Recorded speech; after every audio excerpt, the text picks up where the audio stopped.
Hello everybody, and welcome to this third webinar in the series sponsored by Thermo Fisher Scientific. My name is Alan Livingston. I am the EMEA Regional Market Development Manager for Reproductive Health. May I draw your attention to the poll that is currently running on the screen. So if you haven't answered it, please take a few seconds to answer the question, as we will be closing the poll shortly. In today's webinar, you will hear from Dr. Shashi Shetty, Associate Professor of the Department of Pathology, the School of Medicine at Case Western Reserve University, Ohio. She will be talking about when are microarrays the preferred choice for genetic testing in the age of next generation sequencing. Dr. Shetty has co-authored over 100 papers and book chapters in the field of genetics. She is a fellow of the ACMG and the Canadian CMG and has worked on committees in the field of genetics to develop laboratory practice guidelines for technologists, residents and fellows. And Dr. Shetty has been involved in genetics education in the Middle East and Asia. So very honoured to have her speaking today. But first, I wanted to spend a couple of minutes just to tell you a bit about Thermo Fisher Scientific and our comprehensive offering. We take pride in our mission. Our mission is that we enable our customers to make the world healthier, cleaner and safer, something that is very topical in today's world. We effectively want to be your trusted partner, and we have three pillars supporting this. Firstly, we offer innovative genetic solutions that you'll hear about in the upcoming slides that enable customers to make future generations healthier. So by using these, it gives you the tools that you need to make these decisions to improve healthcare. The second pillar is allowing our customers to expand their menus. So if they are offering tests, they can, by using our technologies, we can help them offer a wider range of these tests in their reproductive health solutions. And thirdly, we provide our reproductive health customers with a world-class support. We have a follow the sun model, which allows us to offer a 24-hour service provision to customers who are maybe in need of some additional support. So what is the comprehensive portfolio? We think of the reproductive life cycle as a circle, as it were. Starting with carrier screening, we have a number of solutions. We have our applied biosystems carrier scan assays, a microarray-based approach, and our ion torrent carrier ECS kits, which are a next generation sequencing approach. Both of these offering screening opportunities for many hundreds of genes. Moving on into the IVF realm, with pre-implantation genetic testing, we have the Ion ReproSeq PGS kit and PGT-Seq kits, both of which are next generation sequencing technologies, which are used in the analysis of PGTA and PGTM. In this talk today, you'll hear more about our chromosomal microarray solutions. We have a number of these solutions in our applied biosystems cytoscan cytogenetic suite, ranging from low density chips to very high density microarray chips, and even diagnostic approved solutions in our FDA approved and CE-IVD marked Cytoscan DX product. And then finally, with newborn screening, we'll be launching some products in that particular area in the coming months. So you'll hear more about that in future. This brings us to the main event for today. Before I introduce our speaker, can I just point out the Q&A box that you'll find at the bottom of your screen. So should you wish to ask any questions of the presenter, please enter these questions in the Q&A box. So this brings us to the main event, where Dr. Shashi Shetty from Case Western Reserve University, Ohio, will be speaking about when are microarrays the preferred choice for genetic testing in the age of next generation sequencing. So over to you, Dr. Shetty. Thank you, Alan, and Thermo Fisher Scientific for the opportunity to speak. I have no conflict of interest. Chromosomal or SNP microarray has many applications. For this webinar, I will focus on postnatal application. There are 3 learning objectives, and by the end of this webinar, participants should be able to explain why microarrays is still a robust test, describe appropriate clinical indications in a postnatal setting, and discuss various approaches to interpret microarray data. I would like to clarify one thing before I proceed. This webinar is about genomic or DNA-based testing. It's not an expression array topic. This is a question that comes up very frequently. When I say microarrays, people assume it's expression arrays. No, we are going to focus on genomic or DNA database testing to detect chromosomal changes and allelic imbalances at a whole genome level. So let's explore the first objective about technologies. A lot of you in this group will, I think you can relate to this. I want it all and I want it now, especially when we go to meetings. There is so much going on, so much exploration. It's a great time to be in the field of molecular genetics. We are seeing technological advances, growth in the bioinformatics space, and discoveries happening at a great pace. So when there is so much going on, it really becomes difficult to choose a technology, especially for genetic testing. It is exciting times, but it is also challenging.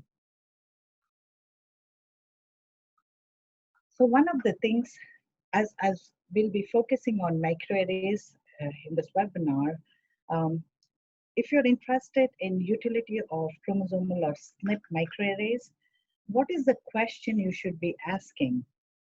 So the question is, when are the microarrays the preferred choice for genetic testing? If you don't understand this, if you don't have a good background about when to use microarrays, I think it would be a futile effort to bring in a technology and not use it appropriately for patient care. So when I'm thinking about any genetic testing, I'm thinking about technology, I'm thinking about, is this a mature technology? How reliable is it for diagnostic purposes? So if I get data out of this platform, am I confident that it is not resulting in misdiagnosis? So that is something is always on the back of your mind when you're in a diagnostic lab. And to understand this, I think I would go back and say microarrays, I have no doubt in my mind that it's a great technology because it's been with us since the 1990s. If you remember, we had the metaphase as a template, and then it moved on to oligos, and then we got the oligos and SNP markers integrated. So it's been around since the 1990s, so it makes a great technology in terms of maturity and reliability. And then the second question you ask is, okay, I have this microarray technology. What do I do with this? What is that I'm looking for? So I'm looking for copy number variants or large structural variants. That's one thing. So basically microdeletions and microduplication syndromes. And also I'm trying to look for allelic imbalances. And I'll get into the details of how allelic imbalances help us. One thing that the great thing about microarrays is when it went from just copy number to SNP markers, we have 2 combination of probes. So the FISH confirmation that we used to do in the past, like in the early 2000s, we used to confirm every copy number change using FISH. That has gone away because now the SNP markers act like internal controls for copy number changes. And I'll get into the details of this, and you'll understand it as we go along and look at the interesting cases. The other thing I found, like in our lab, we do both NGS and microarrays. I found that the ease of implementation when it comes to microarrays is great. The platforms out there are very user friendly. They are out of the box, robust database, data analysis tools, very easy to use. You don't need like a huge bioinformatic team to implement this assay. It's like you order the assay, the company comes in, they help you out, and lo and behold, before you know, you are running this assay. And the other good thing about microarrays is there are some approved, like FDA approved assays, which is relevant for United States, not so much for other countries. And then there is established consistent reimbursement by insurance companies. So we all have to be in business, and that's not the priority in healthcare system, but we do get reimbursed for these assays. So that speaks volume, because typically reimbursements comes along when there is enough data in the literature that this is useful for patients. Okay, so the next slide, I'll get into a little bit more about not just the technology, but in terms of patient care. Now you have the system in your lab. What do you do with this? You know, you want to do copy number changes, you want to look at allelic imbalances. But when you bring in a technology, it's important to know the pros and cons, like how is the diagnostic yield from the existing technology. So currently, if you think about microarrays, the existing technology is chromosomes or fish. So if you implement microarrays, is it getting any better? So what is the diagnostic yield? That's the first thing you ask yourself. And secondly, limitations of the technology. When we are looking at copy number changes, we are looking at large microdeletions and duplications. And people who understand NGS technology, we know that when you run PCR-based tests, there is a good chance if you have large deletions or large changes or duplications, that could be allele dropout. So that means you could miss the abnormality. That is one of the reasons when labs run NGS-based testing and like panel-based testing, they tend to run deletions and duplication assays separately, because it is cumbersome or difficult or sometimes not possible to detect copy number changes like microdeletions and duplication just based on NGS panel. And then compared to NGS, the data generated from microarrays is it's manageable. You don't have to worry about, do I need bioinformatics person? Do I need this? What else do I need? Do I need specialized computers? Because these are things we have to think about. If you have limited resources, it can become challenging, and then you will, it's a deterring factor. You don't want to go near it. So I would say that arrays is extremely user friendly. And because it's a mature technology and it has been around since the 1990s, the good thing is we have high degree of interpretation experience, both in the normal and affected population. So when I say normal, I mean controlled population. We have to assume that most people are normal.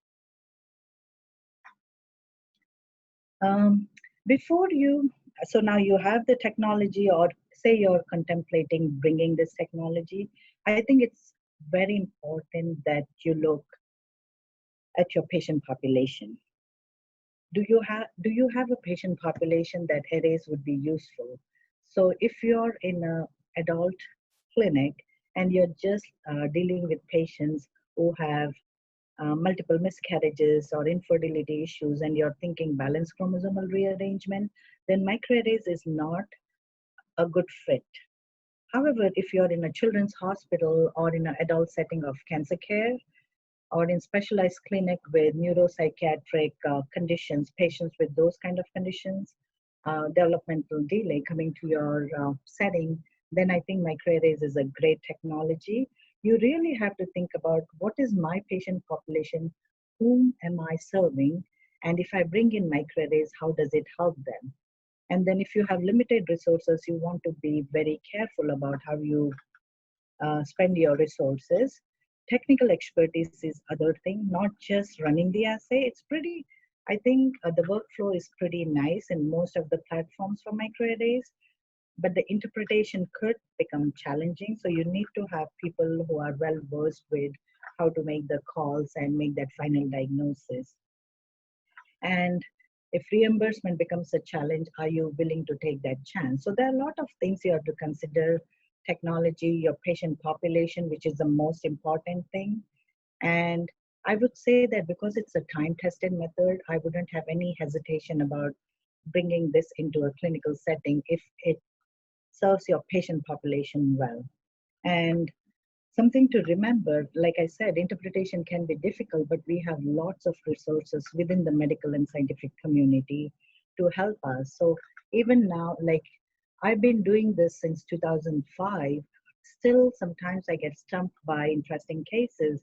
I just reach out to my clinician colleagues, my peers around the country, and try to figure out how to help. So building a network is critical when it comes to microarray data analysis. So we talked about the technology, why would you pick arrays? Because it's mature, it goes with what patient population you're dealing with, copy number changes, allelic imbalances, and it is, in terms of resources, it's very easy to implement it without having a bioinformatic team. So now I'll go to the next learning objective. Let's explore clinical indications. One thing I can't overstate this, because people don't realize if you run the assay, any diagnostic test, if you run it on the wrong patient, it is futile, one, for you because you're wasting resources. Two, it's not good for your patients because you put them through this unnecessary testing. So if you're going to offer this test, please make sure that you follow your country's or your continent or whatever professional guidelines you adhere to. You should follow those guidelines or recommendations. And because when you test the right patient population, your diagnostic yield is going to be good. And I have had instances where I had to explain why microarrays are not good for certain patient populations. So if you're starting out new, please be aware of what are some of the indications that microarrays are useful. I'll just go through the list. This is through the ACMG guidelines that I practice in the United States. But for you, wherever you are in the world, there are professional societies.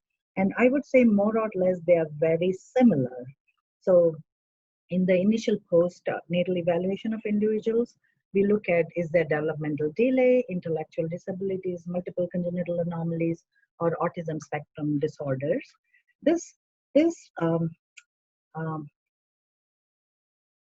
These indications were based off of ACMG practice guidelines. They looked at around approximately 22,000 patients, and based on that, they decided if you target this specific population or these kind of indications, your diagnostic yield is going to be very good.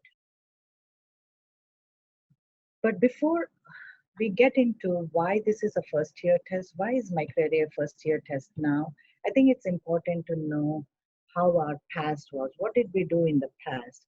What was there before the arrays? And me being a cytogeneticist, I would say that if I don't talk about karyotype, I would feel that this talk is incomplete. Jokes apart, I think it's important to understand past and present when you're moving towards the future. So before microarrays became the first-year test, we used to do karyotype analysis and fluorescence in situ hybridization of fish. So chromosome analysis or karyotype is a gold standard for diagnosis of chromosomal disorders. It is a whole genome view approach. You look at the entire genome. So you look at chromosome 1 through 22 and the sex chromosomes X and Y. It detects balanced rearrangement. Because the chromosomes are intact, you can see all the bands, if the bands are in the right place. So you can tell if there is a balanced rearrangement. The only challenge with chromosome analysis is it requires fresh tissue for cell culturing. You definitely need technical expertise. It is not one of the easy specialties. And the resolution is lower. By that I mean, if you have a chromosomal change that is in the less than 10 megabases, uh, I would say in the range of 5 to 10 megabases, there is a good chance one could miss it on a karyotype. So then came along fish. So it got better. So the resolution improved. With chromosomes, it was 5 to 10 megabases. But with this one, with fluorescence in situ hybridization or fish, it came down to 1 to 2 megabases. So you could detect smaller deletions or duplications. Again, the resolution can get even better if you have smaller probes like 30 to 70 kb. So you can pick up a small deletion or duplication that's in the less than 100 kb range. And then the advantage of fish is you can run it on non-dividing cells as well as in dividing cells. So you can look at interphase, so you don't need cell culturing, but you can also look at metaphase. Metaphase fish is important because it differentiates between duplications, insertions, and marker chromosomes. This is important. The structural changes are important when it comes to recurrence risk, because we all know that when you have an insertion versus an inversion or a reciprocal translocation, the risks are very different in the offspring. So the risk of an abnormal live birth is different depending on what kind of structural abnormality is involved in the translocation or the rearrangement. So now talking about chromosomal microarrays. So we talked about chromosomes, 5 to 10 megabases, then it got better with fish. But chromosomal or SNP microarrays is the best thing that has happened to cytogenetics and molecular genetics, because we've gone from just doing chromosomes or fish. It's a combination of karyotype and fish. So you're looking at the whole genome, but we have lots and lots of probes, millions of probes on the platform. And it can detect copy number changes or deletions and duplications, which is smaller than what you can detect by chromosomes or fish. So you can detect things that are as small as 500 kb range. Then the added advantage of chromosomal SNP microarray is you can detect allelic imbalances. Allelic imbalances are important if you are thinking about uniparental disomy, identical by descent, due to parental consanguinity, and there is a risk for there is an increased risk for recessive conditions, autosomal recessive conditions, when we are talking about allelic imbalances. As we go through the cases, it will be more clear what this allelic imbalance means. I'll not get into the details of it now, but as we go through these individual cases, interesting cases, I will try to explain it a little bit more in details. Something to remember, the guidelines for reporting allelic imbalances, we call it region of homozygosity. We also call it absence of heterozygosity. It varies between different professional societies. So I advise that you look up your professional society guidelines. We don't report any allelic imbalances below 3 megabases, but we would report allelic imbalances smaller, but if it is on the imprinted chromosome. And I'll get into the details of it. The other thing to remember with microarrays is it can do a lot of things, but one thing it cannot do at this point is detect balanced rearrangements. It's very important to understand this. If you're looking to rule out balanced rearrangements, say in obstetric cases where a patient has multiple miscarriages and you want to exclude a balanced rearrangement in the couple, you don't want to run microarrays for those patients. You truly want to do chromosome analysis. And then the other thing to remember with microarrays is limited sensitivity for discerning mosaicism. It has gotten better, like the software has gotten better, and we are able to detect mosaicism as low as 5%. So it varies, depends on the tissue type you use, how much noise is there in the background. So it will really depend on your experience. So I wouldn't give it a number, but definitely it is a limitation, but it's nothing that can't be overcome. So now we've gone through different methods, chromosomes, fish, and microarrays, what can they do and what they can do. So now coming to, before you make this transition, so you decide that you want to bring in arrays, I think it's important to know, why did chromosomal SNP array become the first year test? You want to understand this. The diagnostic yield. So when we switched from chromosomes, which was a gold standard, to microarrays, our yield went from 3 to 5% to 15 to 20% by CMA alone. So when I say CMA, it does not include the SNP markers that detects allelic imbalances. And studies have shown that with the introduction of the SNP markers, that is oligo or non-SNP markers plus SNP markers, you can detect additional 5% of cases associated with parental relatedness or consanguinity. But also keep in mind, this parental relatedness and consanguinity will differ throughout the globe depending on the culture. Like we have consanguinity is common in some populations, some ethnicity versus others. So you have to remember those percentage could vary depending on what population you're targeting.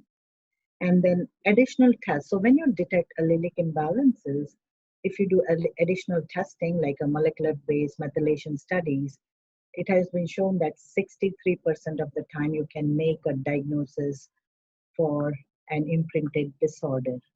It's only if the imprinted chromosome is involved. So the imprinted chromosomes are typically 6, 7, 11, 14, and 15, and sometimes 20. Please visit the ACMG website. There are lots of practice resources that helps, and I believe it is publicly available. I have listed all the references at the end of this webinar. So at your leisure, please try to go through these resources, because that would definitely help you get ready for implementation of microarrays in your settings.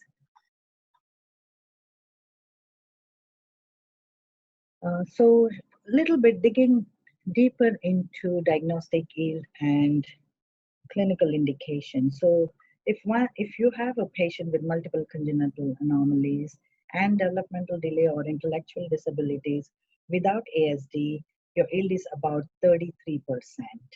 I mean, which is not surprising. When you have multiple congenital anomalies, you expect chromosomal abnormalities. And then with autism spectrum disorder alone as a indicator, the yield is about 25%. So now you can see that if you target the right population, definitely your diagnostic yield is going to be great. So this should convince you to move from chromosomes or just fish alone to microarrays. You're definitely going to help your patients. And then I will now switch gears. This is our last learning objective. I will share some straightforward cases and some challenging cases. The approach is taken to establish a final interpretation. A word of caution, I just have to, I'll say this out loud. When you're doing microarrays, remember, things are evolving and changing as our knowledge improves. So what you call an unclear significance could become pathogenic in the future, or it could become normal or benign.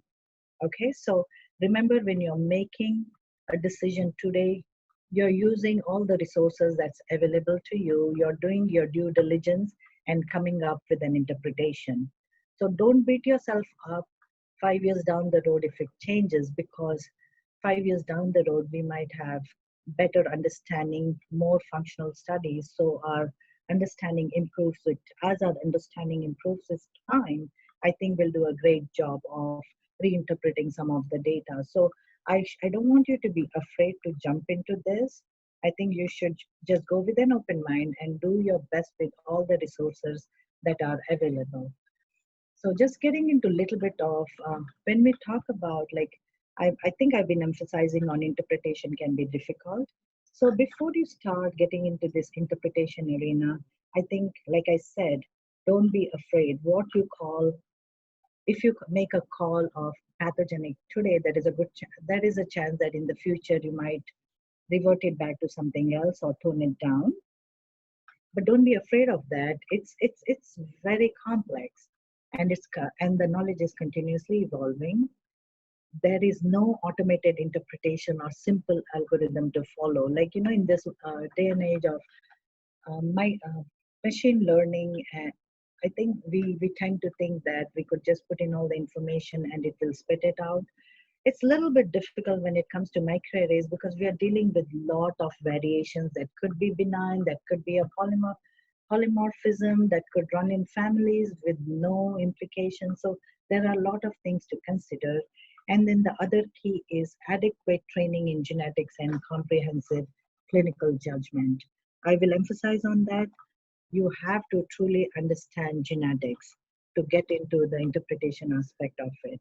So when I say that, by that I mean, if you're looking at something, if you're looking at the data, so it makes a call, there are say 20 genes in that region. So you want to look at each and every individual gene, look at it and think about, okay, is this a dominant condition? Does this result in a dominant condition?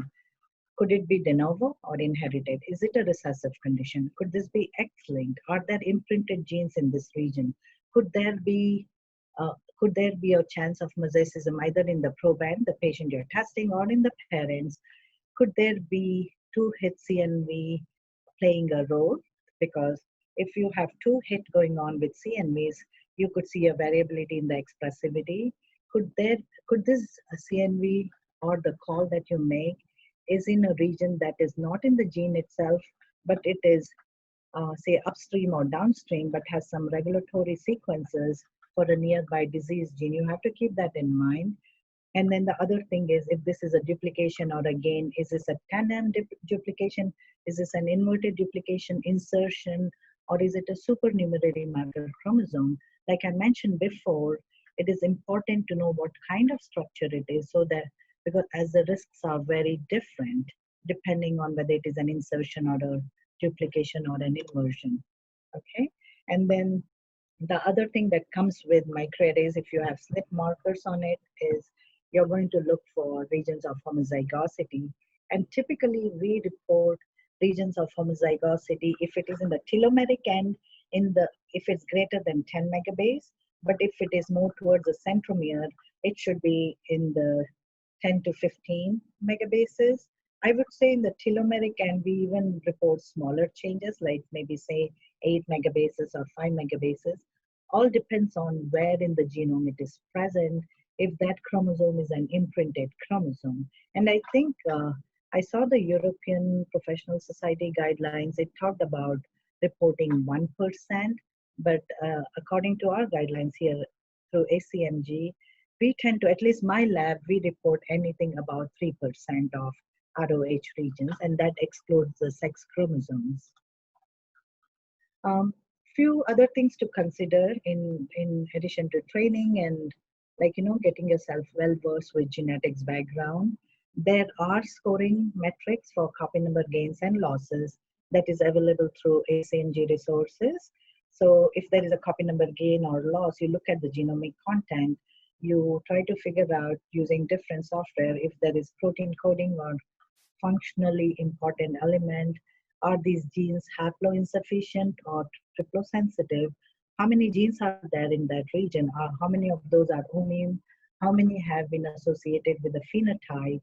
And you have to do a very thorough literature review, look at other databases, and think about the inheritance pattern and family history. How often do we see this as a de novo event versus inherited events? And then you have to get into, are these expressed as mosaic, non-mosaic? So lots of things to think about. So I think if you go through some of the ACMG resources or your relevant professional societies, you will be able to overcome some of these challenges. I mean, you will do well if you are well read about what's going on in the field and what are the recommendations. So the interpretation we typically tend to use is benign, likely benign, uncertain significance, likely pathogenic, and pathogenic.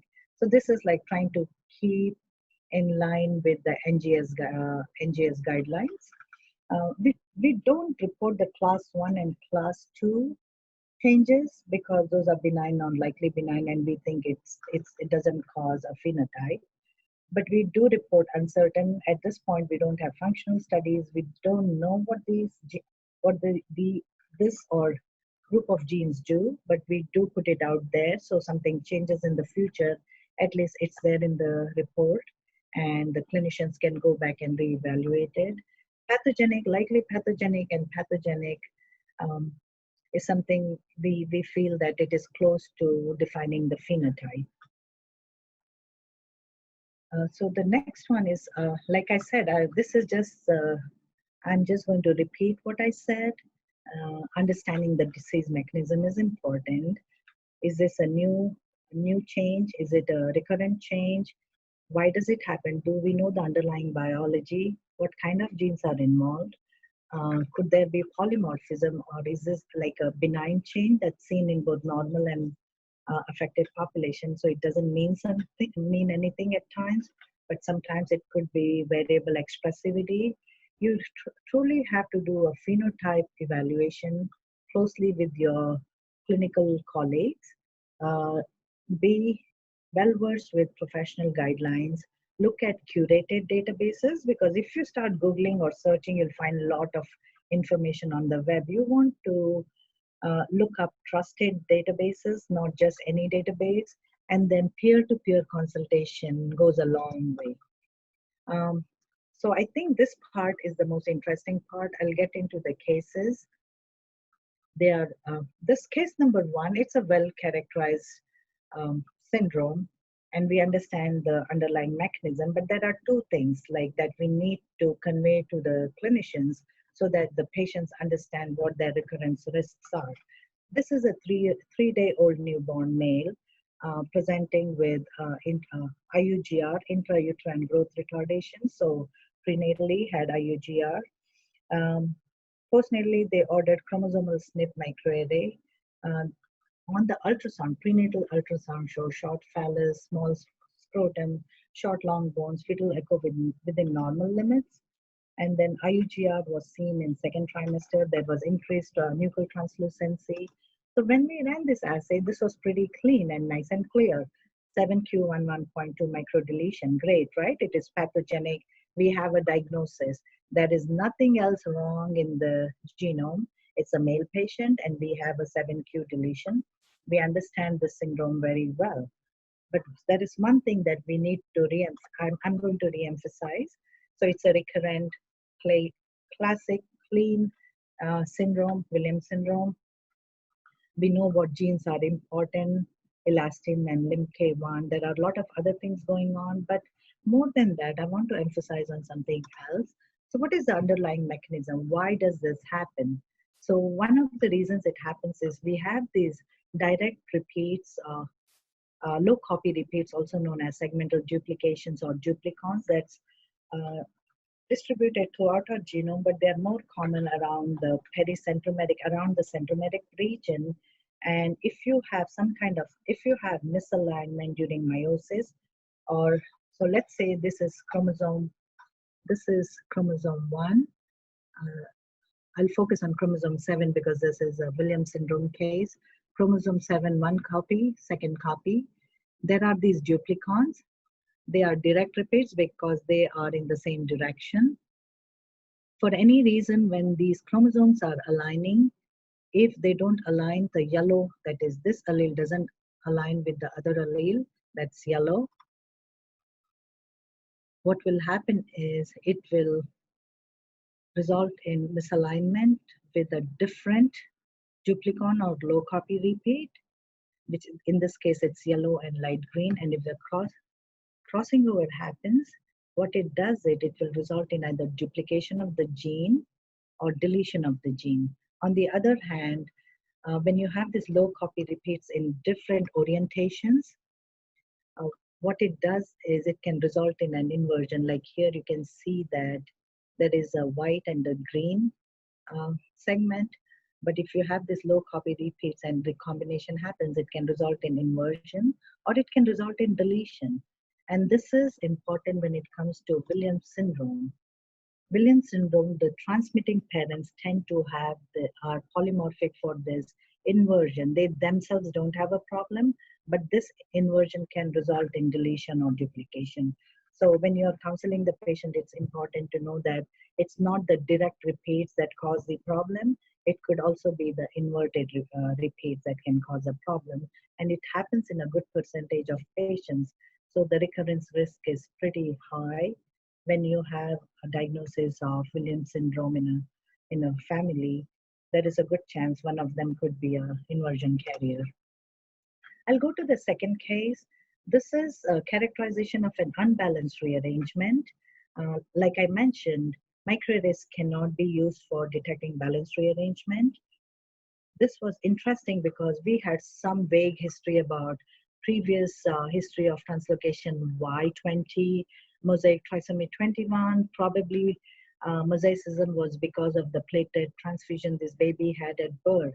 So he is now 12 years old, referred to us for intellectual disability, dysmorphic features, VSD, ventricular septal defect, which was closed when he was younger, diagnosed with autism at the age of 5. So our clinician ordered chromosomes and said reflex to chromosomal SNP array if chromosomes is negative, is normal. And the reason they ordered chromosomes was because of that question about mosaic trisomy 21. So we wanted to rule out any mosaicism for trisomy 21. We did the karyotype, normal male, 46XY, nothing exciting. But when we did microarrays, what we found was there is a duplication for the terminal end of 2Q, and right at the breakpoint, there is a small deletion as well. So this is a track for copy number, and this is track for SNP markers. And this is showing a deletion, and here you're seeing a shift in the SNP markers from 1 to 0.5. So there is a reduction in the intensity that tells you there is a deletion.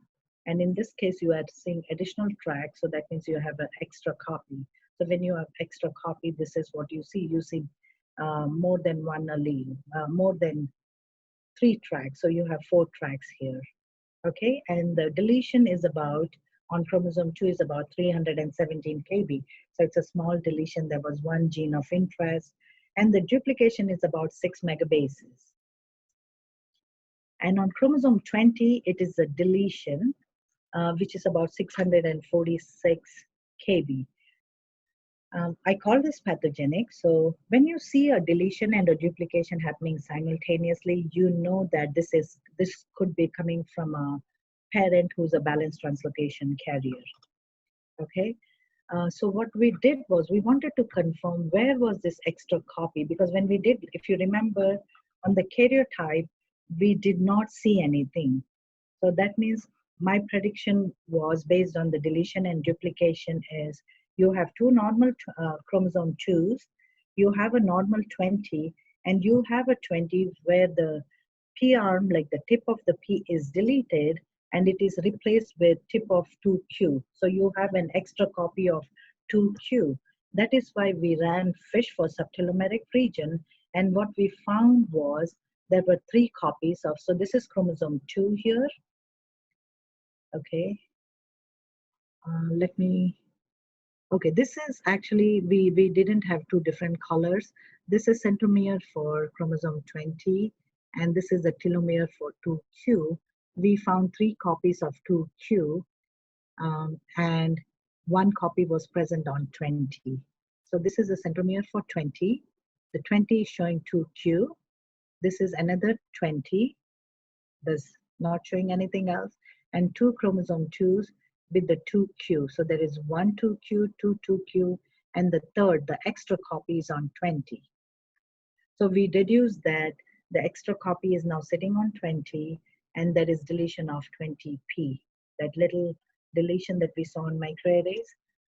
That's why I went back, and you know, you always beat yourself up, like if you're thinking probably I missed it. So I went back, and the reason we can't see it is because this 2Q that is present on 20, they're both pale regions. So if you look at this, it's pale, and here it's pale. So when you have translocation or rearrangement involving 2 pale regions, it is very difficult to say on a karyotype. So I would say definitely microarrays helps with unbalanced rearrangements. And so this was a great case, great teaching case. And this is what must have happened in the gametes of one of the carrier parent, that they have a 220 translocation, and this is the gamete that fertilized, and we have two normal 2s, and the extra 2 on 20 and 20p is missing that. So there is a partial trisomy for 2q and partial monosomy for 20p.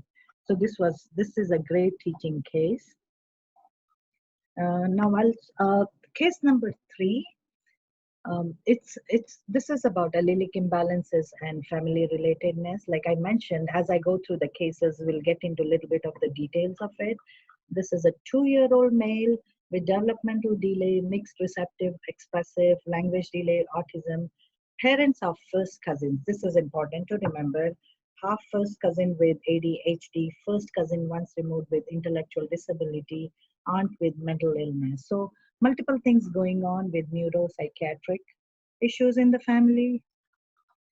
So typically when you have this kind of phenotype, our clinicians tend to order Fragile X and arrays. Fragile X came out normal, so triple repeat disorder were excluded, basically Fragile X in this case. And then microarray was abnormal, so basically there was no change in the copy number, so all the chromosomes were fine. There were regions of homozygosity, also known as absence of heterozygosity, about 8.76%. If you remember, I said we report anything over 3% of ROH. Some professional societies say report anything over 1%. So in this case, it's pretty high, 8.76%. Okay, so this is how it looks on a microarray. There is no change in the copy number. However, we have the middle track. So when you're looking at the SNP track, you're seeing 3 tracks, A, B, and AB allele. In this case, this has gone missing. So there is a region of homozygosity. So whatever chromosome content is present there, they are present in 2 copies, but they are identical. So if they are identical, so it's like either A or B allele, you're not going to see the AB allele track. In this case, we saw it throughout the genome. And given the history, like I mentioned, first cousins, it's not uncommon to see these kind of outcomes, okay? What does that mean in terms of, does this match up with the relationship? Yes. These are first cousins, so third-degree relatives, and coefficient of inbreeding of child is about 1 in 16. So you would expect in this patient whose parents are first cousins, about 6.25%. So we are pretty close, like it's about 8.76%. So why are we looking at this allele? Why are we looking at allelic imbalances? Why does it matter somebody is first cousin, second cousin, third cousin, or whatever? Like, why does it matter to us? So there are 2 things to consider when we are talking about allelic imbalances. Where is this happening? Is this happening? Are these regions of homozygosity on an imprinted chromosome? So the imprinted chromosomes are 6, 7, 11, 14, 15, and 20 sometimes. It's still evolving. So when you see regions of homozygosity on this region, on these chromosomes, you have to think imprinting defects. Secondly, when there is relatedness in families, they could be identical by descent. So they could have DNA segments that have the same mutation on both alleles. That means they are at a risk for autosomal recessive conditions.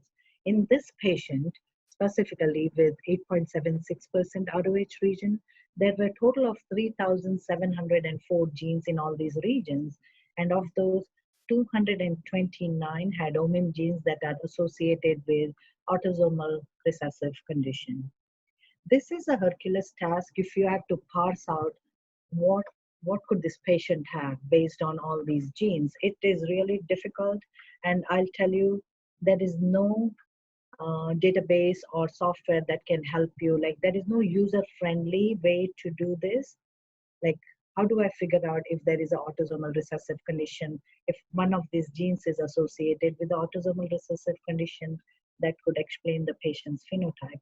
It is a Herculean task. So changes are happening, and it will get better when it comes to interpretation of these allelic imbalances. And like I mentioned, you have to closely pay attention to some of the chromosomes. And remember, just because you see regions of homozygosity, it is not diagnostic for an autosomal recessive condition. You have to do additional testing. If you remember in one of my previous slides, I said with the SNP arrays, we are detecting more than like 7% of these ROH regions. And of those, if it is in the imprinted, if it's on the imprinted chromosomes, 63% of the time we can establish a diagnosis. So how is that diagnosis established? We have to do additional confirmatory tests. It's just not based on the microarray data. We have to do additional testing. Okay, so it's not diagnostic, important to remember. This last case is about importance of interacting with your clinicians and peers, as they are your best resource, because you'll be stumped by abnormalities no matter how many years of experience you have. So this is a girl who's 1 day old, born with multiple limb differences. So the concern for the pediatrician and our geneticist was, this is most likely an amniotic band syndrome, but uh, could this also have a genetic etiology? So they wanted to be absolutely sure, and that's why they ordered microarrays. Everything looked fine. The only thing I found was a large AOH region, which is about 10 megabases on chromosome 21. So it's more towards the centromeric region. And when I started looking up, like, this is not an imprinted chromosome. So if it was an imprinted chromosome, imprinted genes in that region, it makes it very easy to make a diagnosis. In this case, this is a non-imprinted chromosome, but it's a large region. So when I looked up the literature, one thing I found was it encompasses or overlaps Usher syndrome type 1E, again, an autosomal recessive condition. And the condition was syndrome was described based on linkage studies. There was not a single gene that was considered causative. So it was kind of, I'm not sure what to do with this. So I called my clinician. I called the clinician who ordered this, and she's like, okay, let me do some uh, detailed review. And she got back to me and she's like, I think this is amniotic band syndrome. That is why I decided to call it normal, likely benign. And so you will encounter these kind of cases. So it's important that you reach out to your colleagues and peers or clinicians, as they can look at the patient's phenotype and give you more information and input. To summarize, chromosomal SNP microarray is still a robust test in the age of sophisticated molecular technologies. Understanding the clinical indications, you should be able to discuss what indications are appropriate for microarrays. And I included four interesting cases. Um, Four interesting cases. One was the Williams syndrome case, unbalanced translocation, allelic imbalances due to first cousin relationship in parents, and also an amniotic band syndrome versus genetic etiology for a 21q region of homozygosity, which is not an imprinted chromosome. So it's a variety of case, but you must have noticed that you have to go back and forth. Interpretation is not straightforward. You have to contact your clinicians, peers, look up a lot of literature, and even then sometimes you're not convinced. So if you're not convinced and you want to call something normal, I would advise, put that information, call the case normal, but say that I'm seeing something, I'm not sure what it is, but things could evolve, and as knowledge becomes, as our knowledge improves, we may be able to make a better diagnosis or better classification rather. Um, that's that's about the cases. One thing I want to mention is, please go through the list of all the resources that I've provided. It includes guidelines from throughout the world. Um, and like I said, clinicians and colleagues are your best uh, resource. Uh, Different ways to find information. Um, Lots of databases out there. And then this is Decipher. You can go, I just wanted to show you screenshots to see what kind of information is displayed. Like this tells you if this deletion, if this deletion for chromosome 12 is seen, it is associated with short stature, growth delay. So that helps. You get more information, and then you can go back and see if your patient has this phenotype. I just want, before I end this talk, I would like to thank the participants, our patients, their families, my lab members, clinicians, my peers, and the genetic community for developing resources to deal with complex genetic testing. I don't think we can do without all the resources, especially when it comes to microarray interpretation. Thank you very much for your time. Thank you for that excellent and informative presentation, Shashi. I would like to draw everyone's attention to the short poll we are conducting, which is now on screen. We'd appreciate it if you consider your answers and enter these now. May I also remind everyone that if you wish to ask a question of Dr. Shetty, please enter these questions in the Q&A box on your screen. So we'll now move to the Q&A session. We only have a short time left available for questions. We've got 3 questions actually in the chat box. So Shashi, I'll go ahead and ask you some of these questions. I mean, obviously the primary focus of the talk today has been around the utility of chromosomal microarray. But one question here I've got is there have been several publications reporting that analysing NGS and microarray results together can increase diagnostic yields. Is this your experience and have you tried this? Yes, there are publications out there. Can you hear me, Alan? Yes, I can. Okay. Okay. So there are publications, but I'll give you some examples. In my own institution, there have been times where we have gone crazy, ordered whole genome, exome analysis, all kinds of NGS testing that's available out there. And it turned out to be normal. And guess what? Chromosomes gave the results, like a diagnosis. This patient had mosaicism for trisomy 22. This is like a 12-year-old.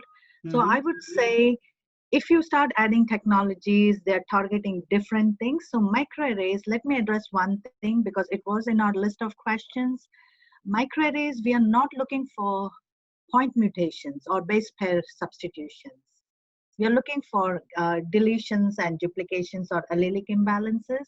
So DMD would be picked up on microarrays, but not CF, because CF is all point mutations or small deletions, very small 3 base pair deletions.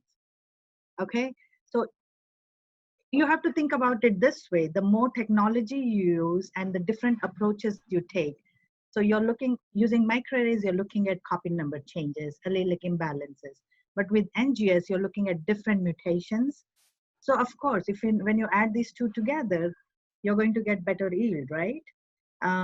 There have been double whammies, triple whammies in patients where you have a microarray that shows a diagnostic syndrome, and then NGS has picked up mutations that are clinically relevant as well.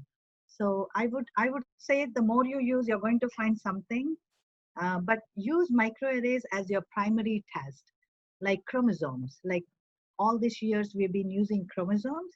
I would say that replace chromosomes with microarrays as your first year test. Get that out of the way and then move on to, if you don't find anything, then move on to the more expensive or other testing. Okay, good. Actually, you talked about DMD and cystic fibrosis there. There was a question that came in, which is probably more related to single gene testing rather than genome-wide testing. And the question was, Dr. Shashi, how long does it take in an overall diagnosis of cystic fibrosis or DMD when using microarrays when compared to real-time qPCR? And what's the sort of effective cost of these technologies?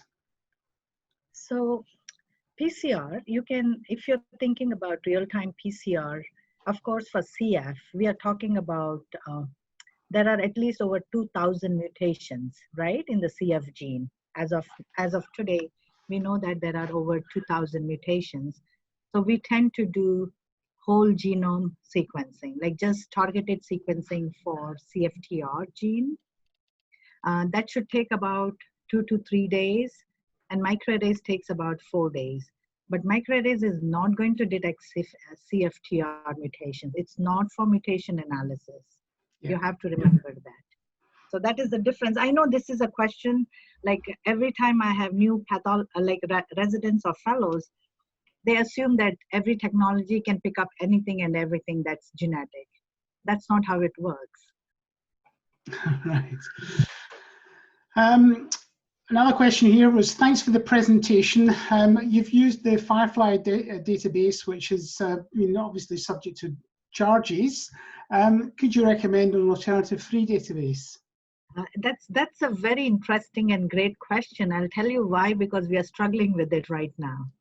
Since Firefly has gone commercial, we are trying, like I'm in the process of figuring out if we could build our own. We are looking into that, but there is no alternative at this point. You'll have to go through the hard way. Go to 50 different web pages, OMIM, Morbid, MAP, and all sorts of things that's out there. So at least I'm not aware of any. Okay, right, great. Another question here is about the reimbursement. Obviously, chromosomal microarray and NGS are reimbursed by, in the US. What percentage of private, or what percentage of the private insurance companies cover these test expenses in your experience? In my experience, because it's a first-year recommended test, we don't have issues with coverage, with the compensation. At least in the United States, whether it is private or public, they are pretty much covered for postnatal setting. Okay, great. Are you seeing whole genome sequencing being ordered routinely and or instead of microarrays? And if so, for what indications? At least at my institute, they still do microarray as a first-year test, and then based on that, they move on to the next level. Or if they are absolutely sure this is a rare disorder, then they'll go for whole exome sequencing directly. If it's like a Mendelian, they're thinking a particular gene or something, or a cohort of genes, or a syndrome, they would go directly, but it's not as common. Microarray is still considered first-year test, and it's done on a routine basis. Great. Oops, I lost a question. Yeah, do you report variants of unknown significance? Yes, I do. I do report it, because at this point, since we don't have enough evidence to go whether it's normal or abnormal, we do report it. And in fact, we offer it for free of cost when it comes to parental testing for the unknown clinical significance. Okay. Do you think cytogenetics geneticists are well equipped in the training programs they take to understand and to apply these newer technologies in practice? Yes. Yes, they are. And in fact, I don't know if you're aware, in the United States, they have combined the cytogenetics and molecular genetics training program. So now it's called Laboratory Genetics and Genomics, LGG, which is a ACGME accredited program. So it has been combined. So now they are well equipped to do both things. Okay.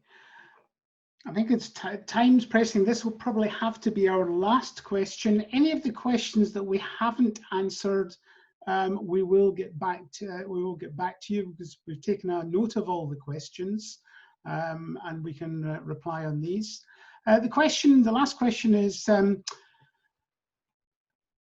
could you compare the use of low versus high resolution microarrays in prenatal testing? And do you have any experience of these?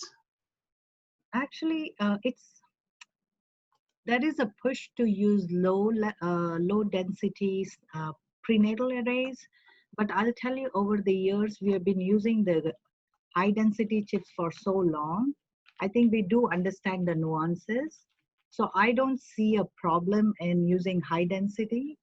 The only thing is you have to exercise caution when you're interpreting, especially in a prenatal setting, because if you're not sure it's about the significance, there could be consequences for the pregnancy. So you have to be very careful. So I would say that report only those abnormalities that is absolutely well established. And for unknown clinical significance, it's important to do a follow-up with the parents who are well phenotyped as well. So you run the parents, see if that variant is also seen in a parent who's otherwise normal. I think it is safe to say that that unknown is probably just runs in the family.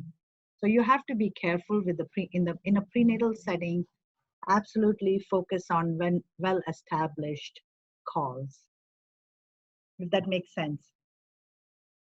Okay. Actually, there is one final. Yes, it does. There is one final question that has come in. Do you ever use exon arrays, and if so, in which cases? Like I said, these decisions are really based on the phenotype or the indications. So if somebody is in NICU, a lot of times genetic tests are not covered post-mortem. So sometimes our clinicians just want to get the exome done right away so that it is covered. So there are scenarios. It's hard to say when what is used, but typically microarrays is used if they are questioning any kind of genetic condition. They would just say, let's do microarrays first, rule out the obvious ones, and then move on to the next level, like exome sequencing. If that, I mean, it's a great question, but hard to answer. Okay, right. Great. Probably a good one to end on then at that point. As I said, there are just a couple of questions that we haven't answered, so we will answer these separately. I would like to take the time to thank you, Dr. Shetty, for participating in this webinar that hosted by the European Medical Group and sponsored by Thermo Fisher Scientific. If anybody on the attending the webinar wishes to find out more questions, more answers, you can contact us directly via our company website or via your local representative. So again, thank you very much for participating, and we hope to see you next time. Thank you very much.